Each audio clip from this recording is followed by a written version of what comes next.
sudah ada 300-an yang sudah ikut dari seluruh Indonesia.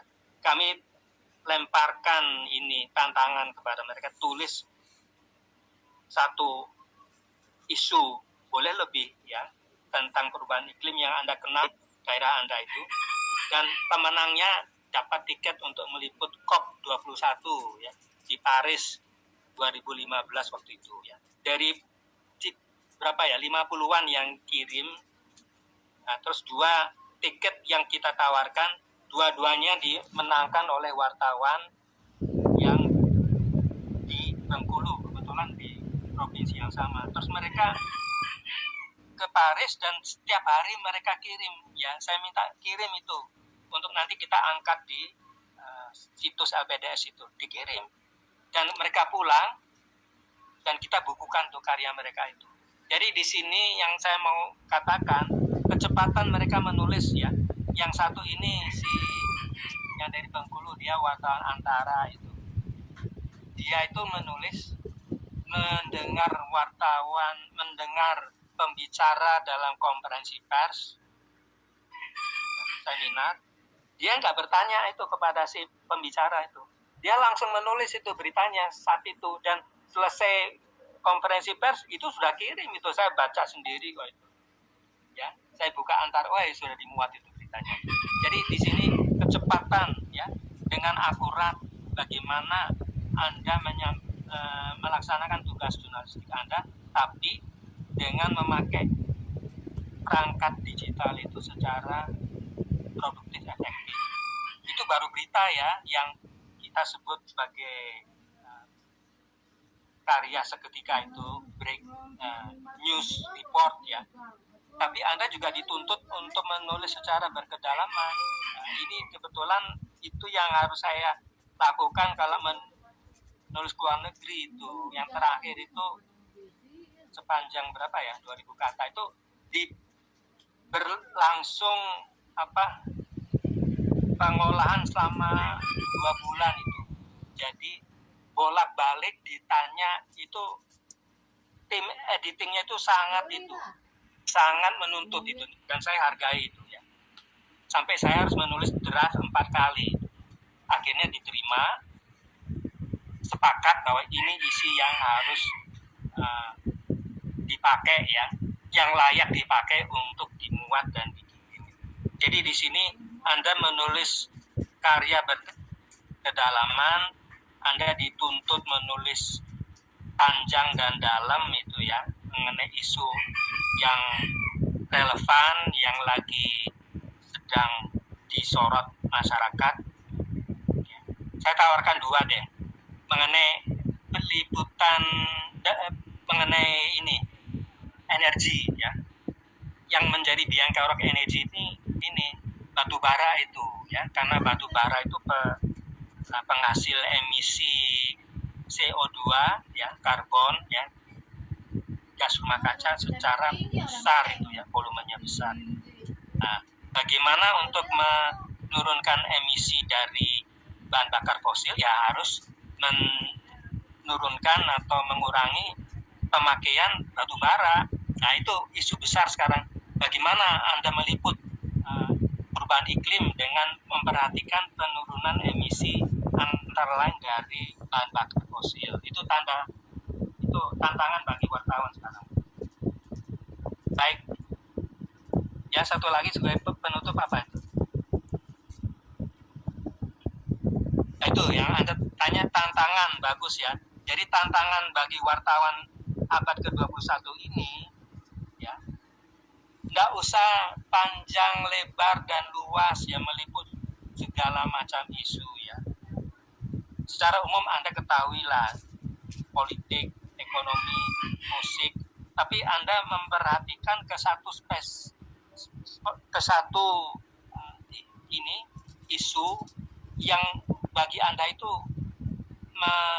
menempel ya di dalam, tidak hanya di pikiran tapi juga di hati, bahwa ini adalah panggilan masyarakat untuk Anda mendalami, untuk Anda menjelaskan ini artinya apa itu, karena ini menyangkut kepentingan masyarakat. Ya, seperti pilihan saya itu perubahan iklim, yang saya tulis itu apa sih dampaknya bagi masyarakat, untung ruginya apa itu ya. Ya Anda juga misalnya Lala tentang isu perempuan. Kemarin saya ikut ini seminar tentang perubahan iklim di KLHK itu ya, berbarengan dengan COP26 di Glasgow. Itu seminar yang saya ikuti itu isu tentang peran perempuan dalam pembangunan. Terus yang tampil itu adalah ibu-ibu dari di bidang kehutanan ya, peran perempuan dalam pembangunan hutan itu. Terus tampil di situ di panggung ibu-ibu dari Kalimantan Timur itu, mereka yang punya kegiatan jasa dalam mendayagunakan hutan setempat, ada yang menenun, ada yang membuat menjadi peternak madu, ada yang membuat itu jamu herbal dari kayu-kayuan itu ya. Seorang ibu yang juga menjadi kepala desa Batu Lepok di Kutai Timur itu, bagus sekali dia menjelaskan itu usahanya itu. Nah itu, jadi coba pilih satu isu yang bisa Anda dalami untuk Anda siarkan ke masyarakat. Ini loh hal-hal yang perlu masyarakat tahu ya. Terus Nadila sendiri, Nadila punya isu apa itu yang mau Anda soroti? Ya, masih dipikir ya. Yaitu ini sih Pak, pikir tentang nggak usah mental sekarang health ya, tapi gitu. kalau nanti pada waktunya Anda dapat panggilan. Apa? Tentang mental healthy. Oh iya, itu juga penting itu ya, karena ini modal masa depan ini. Mental health ya, kesehatan mental itu ya. Bagaimana tetap menjadi sehat secara mental ya. Karena ini juga ada masalah stunting kan ini, yang ada pembatasan pertumbuhan itu juga ada kaitan itu jadi perhatian Jokowi, tapi itu kurang diberitakan itu. Perlu tapi kurang diberitakan. Baik ya. Sekarang sudah 18:09, sudah lewat waktu kuotanya sudah habis sebenarnya itu ya. Jadi mungkin ada kata akhir sebelum kita tutup dari Apriandi? Tidak, dari Lala? Ya? Pak. Cukup. Ya, ada lagi? Sudah tidak? Baik ya. Jadi ya baik. Ya, sudah jam 18.10 ini dalam itu layar ini laptop saya. Saya ucapkan terima kasih. Saya berharap Anda tidak